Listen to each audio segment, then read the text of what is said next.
Well, I'm back. And this is going to be called Chapter 2. It's the first of however many videos it takes to cover them. It'd probably take 4, maybe 5. We're doing the application for a building permit to build a house in the Philippines. If you're an expat, you need a building permit. If your wife is an expat, you will need a building permit. If you've lived here all your life, go ahead and build the house. What the site puller is, that's the name of this sheet. It's a required sheet, being that it has spaces for like 8 signatures down the right-hand side. See if I can put a pointer here. Yeah. And why is it doing that? Wait a minute. You.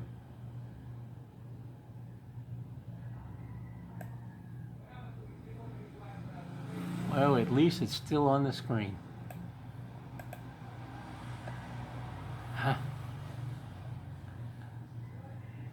This is remarkably ugly to do. Where's the keyboard? Okay, now it stopped doing what it was doing. I don't know why it was doing it. Okay, you can see it over here. There is 1, 2, 3, 4, 5, 6, 7, 8 places to sign. You have a guy for the name and what his title is down here. And being I have trouble zooming, we're not going to do that right this second. Also on this, you have your property, which is this line here, right? And then all the abutting properties. And I guess we're going to have to zoom in. I don't see an alternative.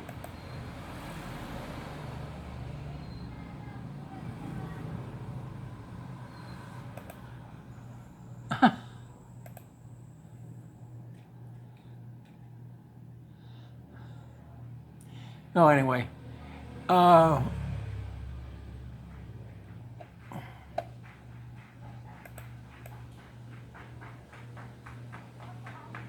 Okay, we're lot 1338, 1373, and 1339 are on either side of us. 1373 down below. It shows the vicinity of where you want to build. It's got the name of the road up here across the front.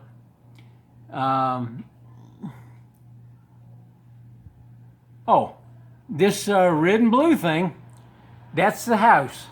What they want to see is compared to the road and to your neighbor's lots, where you want to put the house. And they may have somebody go out there and find out if there's serious sanitation issues. So you're going to turn one of these sheets into the sanitation department. And it's they're thorough in the Philippines. They are really thorough. They're not terribly fast. Soon means either an hour from now, next week, or a month or 2. But it'll be done soon. But they will likely send somebody out there from the sanitary piece to find out if something you're going to do is going to drain water onto somebody else's property. It's going to dam up a canal or runoff, just anything that you can do that will screw up. Whether you're trying to put it within one highway lane of the side of the existing road, because they may add a lane or 2 later on. But they want to see where you're going to put it. They want to go out and look at the lot, and they're going to check the title on the lot and find out if you own it or have permission to use it or whatever. But they didn't ask us that. We showed them the number here, and we've been paying taxes on it since 56 years ago, so wasn't any problem with that one. So the vicinity map, and let's see here. There's a couple sections on this.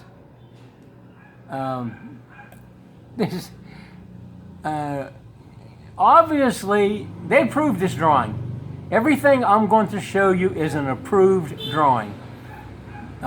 With the exception of electrical, they recalculated the electrical load, and I guess they snowpaked over it and used the printed drawing to make a celluloid and then make a new blueprint with the numbers changed.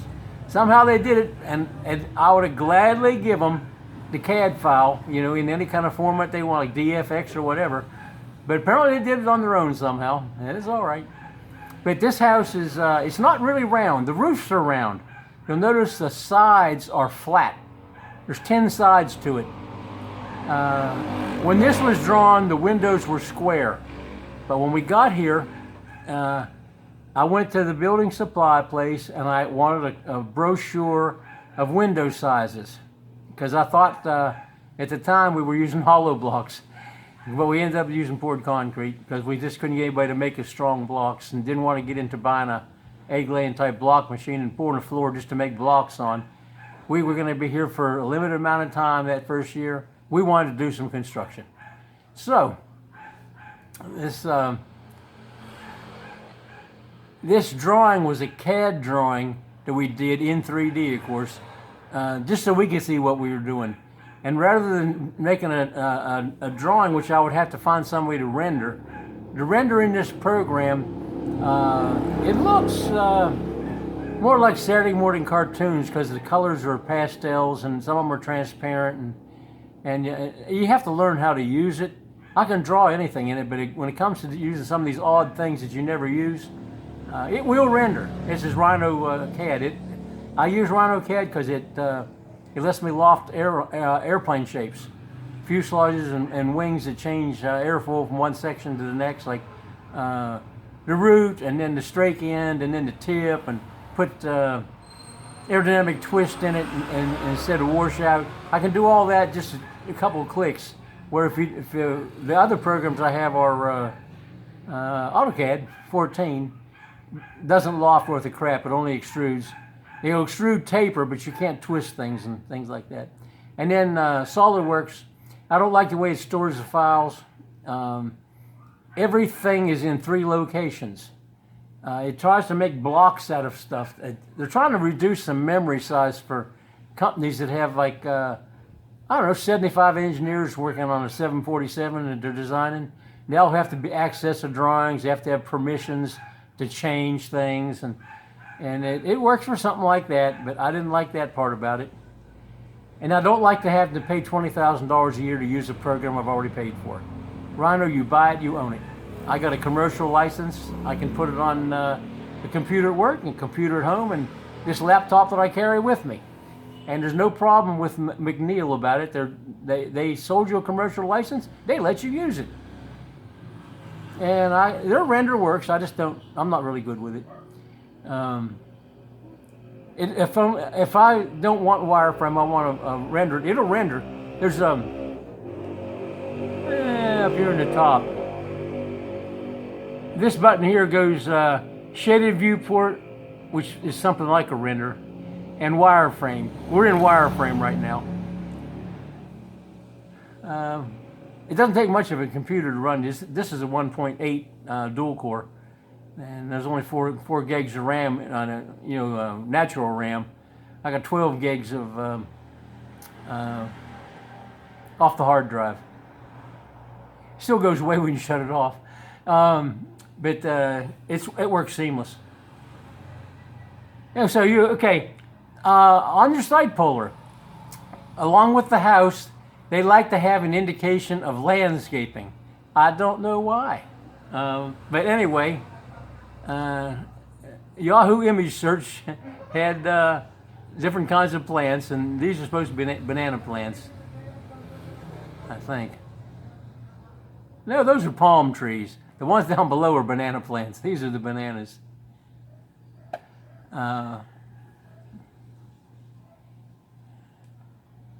Let's see here.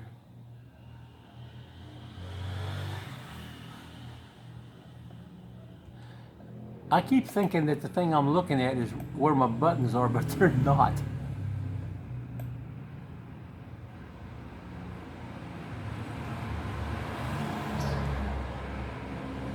My wife's going to yell at me because I'm straying off the subject again.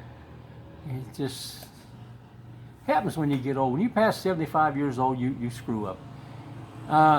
This is the shape of our column. And these things are actually cast into the column, these notches, and all the walls fit into notches everywhere. And that's for earthquake resistance, so there's not a solid bang when something tries to shift. So the whole house is put together like a puzzle. And there's 26 rebars around this column, number 16. And to make sure that every place there's a rebar, you have basically a change of direction on the stirrup. That's the piece that wraps around your rebar to keep it from blowing out. So every one of these stirrups is a 3-piece stirrup. It's got 2 like butterfly wings and then a centerpiece. But every rebar has a change of direction of the stirrup around the bar. We're going to get to that later. Never mind. We'll get to it. And I erased out a lot of the crap so it wouldn't show in this picture. But where I went afoul, off on a tangent. You'll notice this house has rectangular high windows. That's what my Sal wanted. She wanted to be able to walk around in her underwear and not anybody seeing the house. I don't know. Anyway, we drew these in, went to the building supply place. They didn't have a catalog for windows. They says, make the opening, we'll come out and measure. We'll make the windows. I said, no, if I'm going to do it, I want to leave out like 2 rows of hollow blocks and 4 blocks long so that it fits a standard window. She says, we will come out and measure. 4 rounds of that. This was the 3rd place I went. 4 rounds of that. She stood up out of her chair and says, we'll come out and measure. I says, okay, you can come out and measure. I went home. I said, Aurora, I didn't get a window brochure.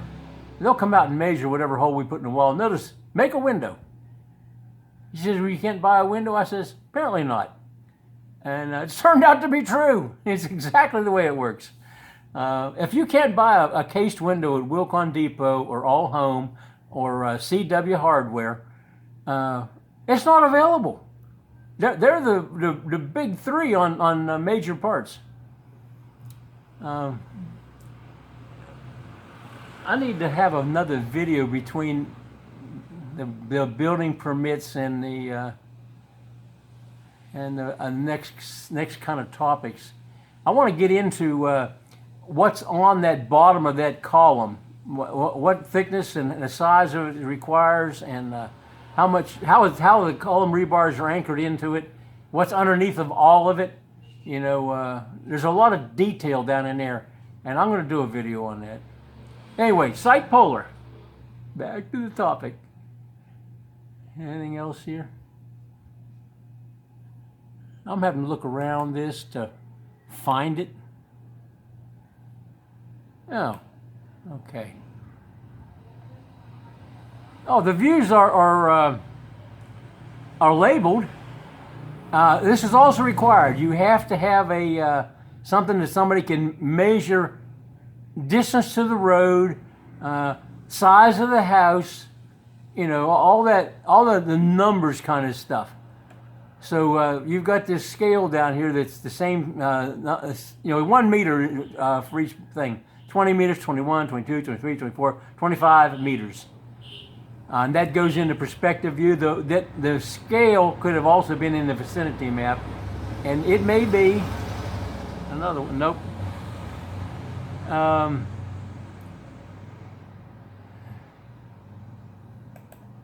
Somewhere around here.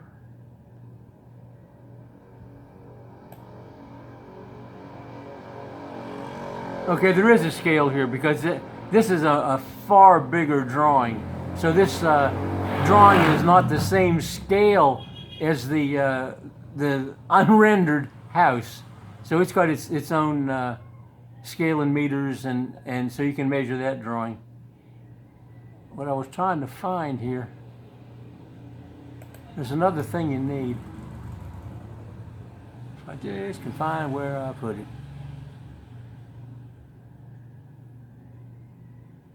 Well, this one here's also got its a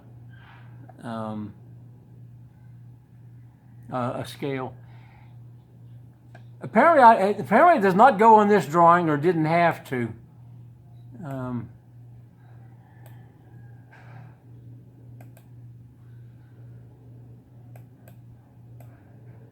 One more shot.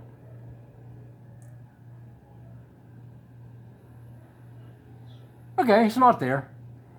What you'll have a horizontal line, and then from one end you'll go up at an angle, and you'll have a slope. So many centimeters per meter of slope. How off level is the footprint of the house? Not the entire property, not the whole like 9 hectares, but the part that the house is going to sit on. What kind of grade is around it? Because you're not really going to change that. You got to live with it, and the town's going to be able to live with what you're doing. So you'll have a long skinny triangle here. Hopefully it's long and skinny, and it'll show you, and it'll be written on it. It'll be like you'll have a dimension here for how long it is, and it'll have the dimension. You don't have to scale it. It'll be written right on it. And then you have the height that it changed over that length. I know that it's on the building permit sheets. I'm not sure which one it's on, but we'll find out in the next couple episodes of this. Okay, at the bottom down here.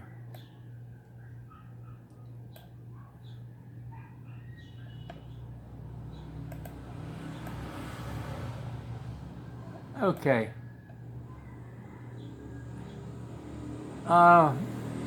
This is Marcel Sistricon. He works in Maragondon. He does surveying for you to help you match up your technical description on your tax declaration, which is supposed to give you the points, the end points of all your joggles running around your lot. He can go out there and put sticks in the ground and show you exactly where your property goes from and to. But he's not certified in surveying to testify in court that he's researched all the records and stuff. What he does is he takes the description, which is the surveying markers that are in the description, and he'll lay it out for you. But he also does, and what we had him do that. But what we originally was after is he's a licensed civil engineer. He's licensed in about 3 kinds of engineering. He's got triple degrees, but he did the structural calculations to make sure that it was right. And he just smiled and said, "This is so overbuilt." He says, "I have to do it, but it is so overbuilt." I says, "Well, yeah, I don't know what it takes to withstand an earthquake." And he said, "No, I have to do it. I'm going to do it and give you a sheet." So he did. And we found out, let's see, what else could he sign off on? It's probably right here. I got to look at the correct screen if I want to do something. Next block. Okay, gives you his Philippine registration.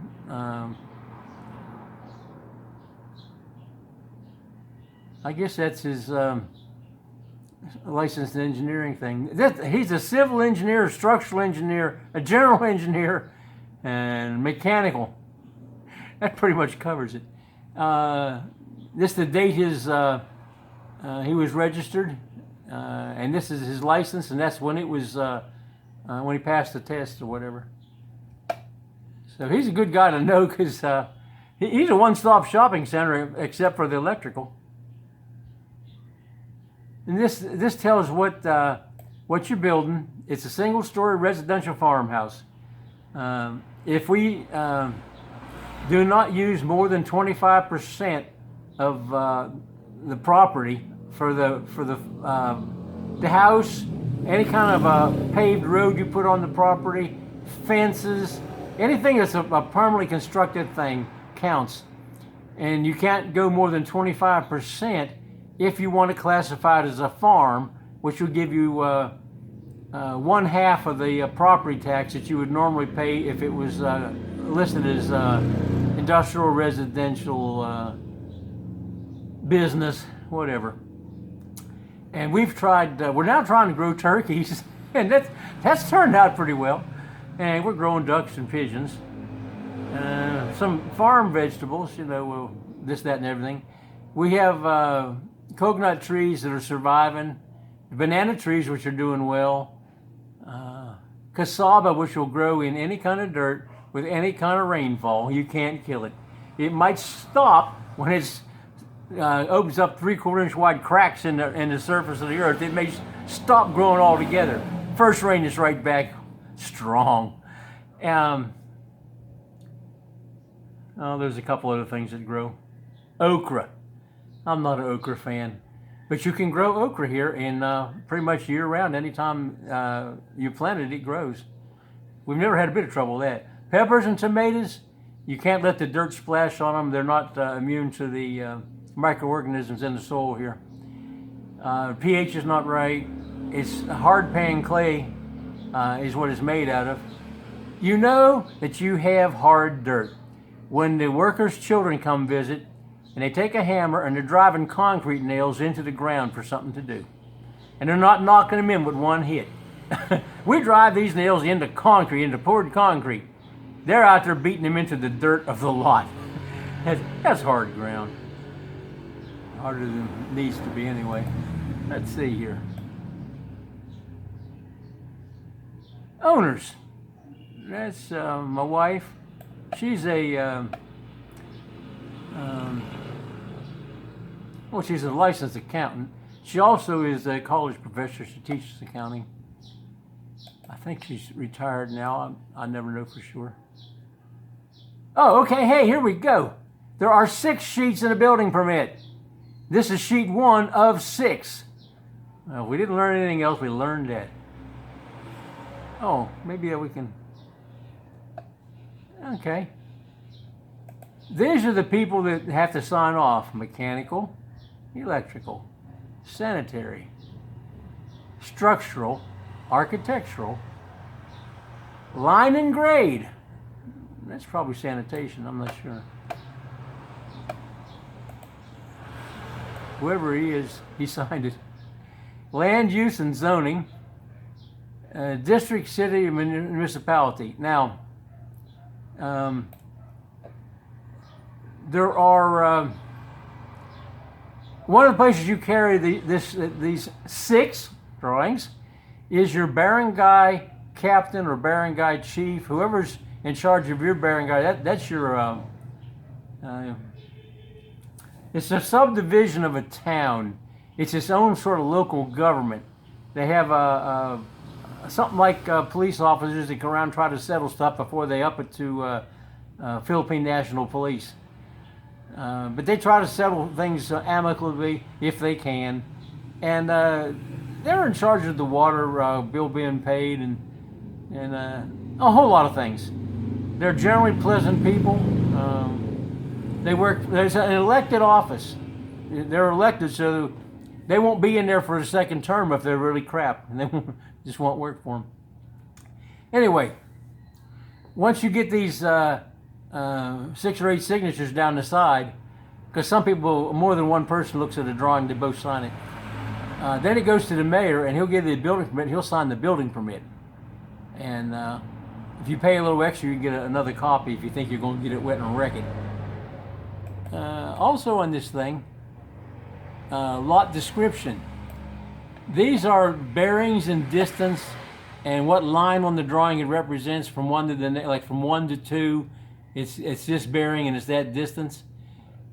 This is your technical description. It comes from the tax department. It also comes from, on Luzon, it's the city of, I can't think of it. Damn. Well, I'll probably mention it later. I tend to ramble. The place they grow all the plants. If you want landscaping plants and fresh grown vegetables, that's where they grow them. Laguna! It's Laguna.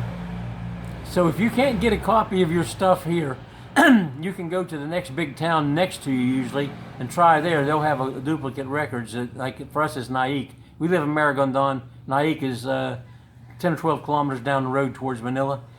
And they have tax records there because they have a court there. And then there's records in Manila. And the final say is in Laguna.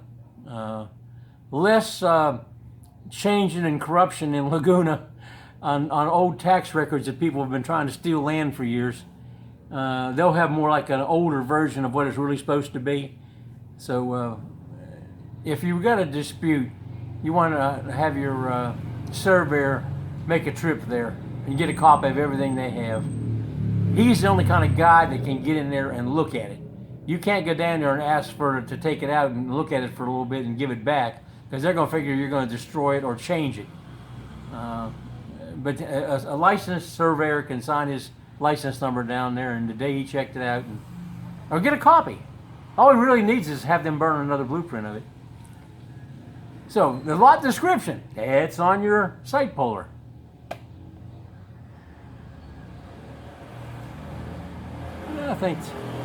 I think we beat that to death.